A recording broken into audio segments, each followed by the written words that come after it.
Bonjour à tous, dans cette vidéo, je vais revenir sur plusieurs Padlet qui ont attiré mon attention et qui ont fait écho à ma pratique. Le premier Padlet concerne l'innovation pédagogique et j'ai choisi celui de Karine qui s'intitule Finalement, peut-on encore innover dans l'enseignement supérieur? Il explique que l'innovation en enseignement supérieur est essentielle. Les enseignants cherchent à s'adapter et à améliorer leur pratique d'enseignement. On parle surtout d'adaptation permanente plutôt que d'innovation au sens strict, et il est expliqué que ça permet d'améliorer la qualité des formations dans un milieu en constante évolution.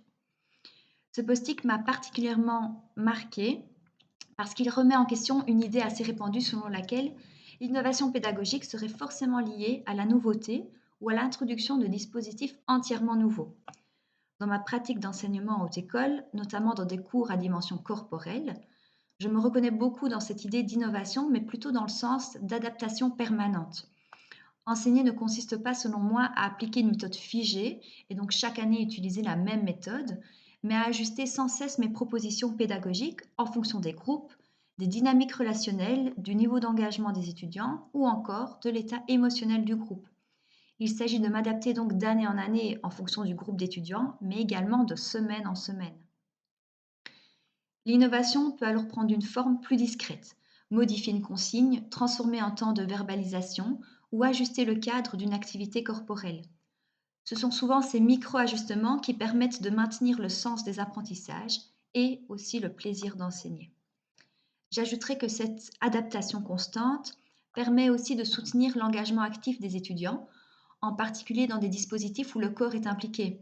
Innover dans ce cadre, c'est parfois oser ralentir, laisser plus de place à l'expérience vécue, au ressenti, plutôt que de chercher à multiplier les outils ou les dispositifs.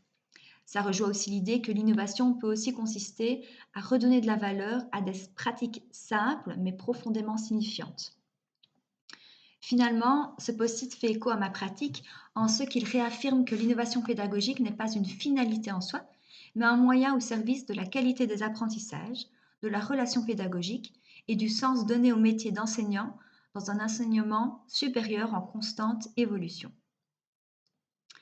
Le deuxième Padlet que j'ai choisi est celui de Arnaud et il s'intitule Le partage et la co-construction des innovations.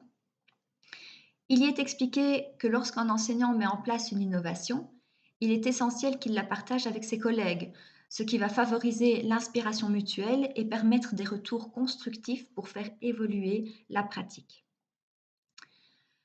Dans mes cours, donc ce sont des cours centrés sur le corps, l'expérience et la relation, je constate que les innovations pédagogiques prennent tout leur sens lorsqu'elles sont discutées, partagées et mises en réflexion avec d'autres enseignants, donc avec mes collègues. Échanger autour d'une activité, d'un dispositif ou d'une modalité d'évaluation permet non seulement de s'inspirer mutuellement, mais aussi de prendre du recul sur sa propre pratique. Les retours des collègues contribuent souvent à affiner, ajuster ou transformer une proposition pédagogique initiale. Il s'agit donc de la première année que je donne le cours d'expressivité du corps et le retour de mes collègues est vraiment formateur pour moi.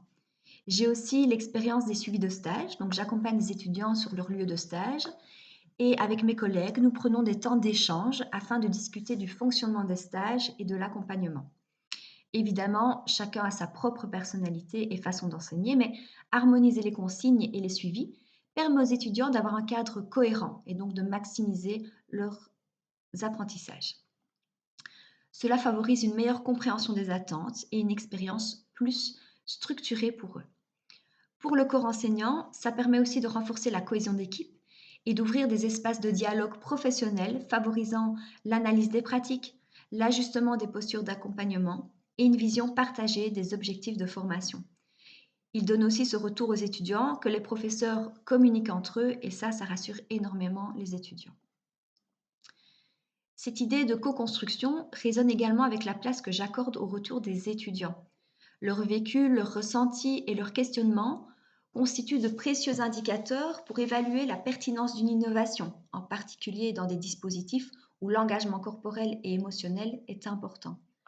L'innovation devient alors un processus évolutif nourri par les expériences croisées des enseignants et aussi des étudiants. Toutefois, je porterai aussi un regard critique sur cette dynamique. Si le partage et la collaboration sont présentés comme des leviers essentiels de l'innovation, ils supposent des espaces, du temps et une reconnaissance institutionnelle.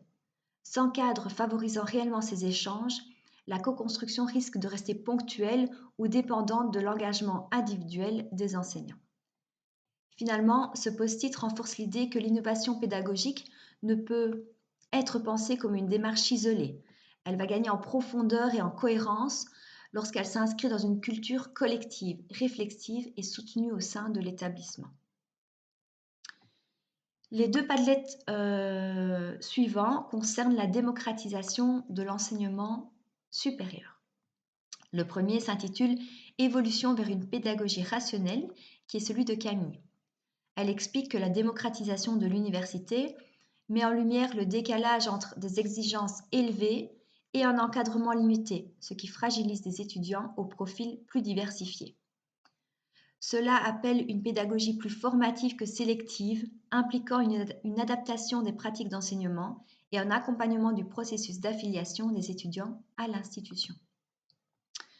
Ce post-it m'a particulièrement marqué parce qu'il met en évidence une tension très présente dans l'enseignement supérieur, celle entre un haut niveau d'exigence académique et une grande hétérogénéité des profils étudiants. Avec la démocratisation de l'enseignement supérieur, l'université et les hautes écoles accueillent aujourd'hui des étudiants aux parcours, aux ressources et aux codes culturels très variés. Dans ma pratique d'enseignement, je constate que certains étudiants ne manquent pas de motivation ou de capacité, mais ils rencontrent des difficultés liées à une méconnaissance des attentes implicites de l'institution. La manière d'étudier, de s'engager dans les apprentissages, de comprendre ce qui est réellement attendu d'eux. D'ailleurs, en cours, les étudiants me posent plus de questions sur la forme plutôt que sur le fond, ce qui m'interpelle énormément. L'idée d'évoluer vers une pédagogie qui forme plutôt que de sélectionner fait donc fortement écho à ma pratique. Dans mes cours, ça se traduit par une attention particulière portée au cadre, à la progressivité des apprentissages et à l'accompagnement des étudiants, notamment dans des dispositifs où l'engagement corporel et personnel est important. Les activités d'apprentissage doivent être pensées comme des espaces sécurisants. Toutefois, je porterai aussi un regard critique sur cette évolution. Si la pédagogie devient plus explicite et plus accompagnante, elle ne peut pas pour autant supprimer toute exigence ni toute responsabilité de l'étudiant. L'enjeu va être de trouver un équilibre entre accompagnement et autonomisation afin d'éviter une forme de surprotection qui pourrait freiner le développement de compétences professionnelles et réflexives. Finalement, ce post-it souligne que la démocratisation de l'enseignement supérieur implique une transformation profonde des pratiques pédagogiques. Former plutôt que sélectionner suppose de repenser les activités d'apprentissage, le rôle de l'enseignant, mais aussi la place active de l'étudiant dans son propre parcours de formation.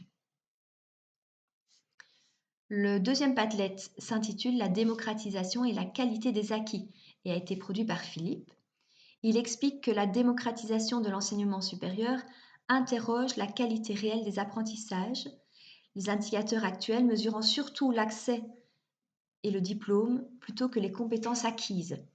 Sans évaluation rigoureuse des savoirs transférables, elle risque de produire une illusion d'égalité et de fragiliser l'insertion professionnelle. Ce post-it fait particulièrement écho à ma pratique professionnelle parce qu'il questionne directement ce que j'attends réellement des apprentissages de mes étudiants au-delà de la réussite aux évaluations. Dans ma pratique, la formation vise des compétences professionnelles qui doivent être mobilisables, transférables et durables, notamment dans des situations complexes de terrain. Il est donc important que les étudiants aient acquis certaines compétences au-delà du simple fait de réussir l'examen. Cela m'amène à questionner la place de l'évaluation dans mes enseignements. Évaluer uniquement la réussite à une épreuve ne garantit pas que les apprentissages soient solides, ni qu'ils puissent être réinvestis dans la pratique professionnelle. Dans des cours centrés sur l'expérience corporelle, la relation et l'engagement personnel, il est essentiel de penser des modalités d'évaluation qui vont rendre visibles les compétences acquises et pas seulement la conformité à des critères formels ou académiques. Ce post-it m'amène aussi à une vigilance particulière face à la démocratisation de l'accès à l'enseignement supérieur. Ouvrir les portes ne suffit pas si on n'accompagne pas suffisamment les étudiants dans la construction de compétences solides et transférables. Sans cet accompagnement, les inégalités risquent de réapparaître plus tard et notamment lors de l'entrée dans le monde professionnel. Finalement, cette réflexion renforce ma conviction que mon rôle d'enseignante ne se limite pas à préparer les étudiants à réussir un dispositif d'évaluation, mais bien à les accompagner dans un processus de formation qui fasse sens, qui s'inscrive dans la durée et qui les prépare réellement à leur future pratique professionnelle. Merci pour votre attention.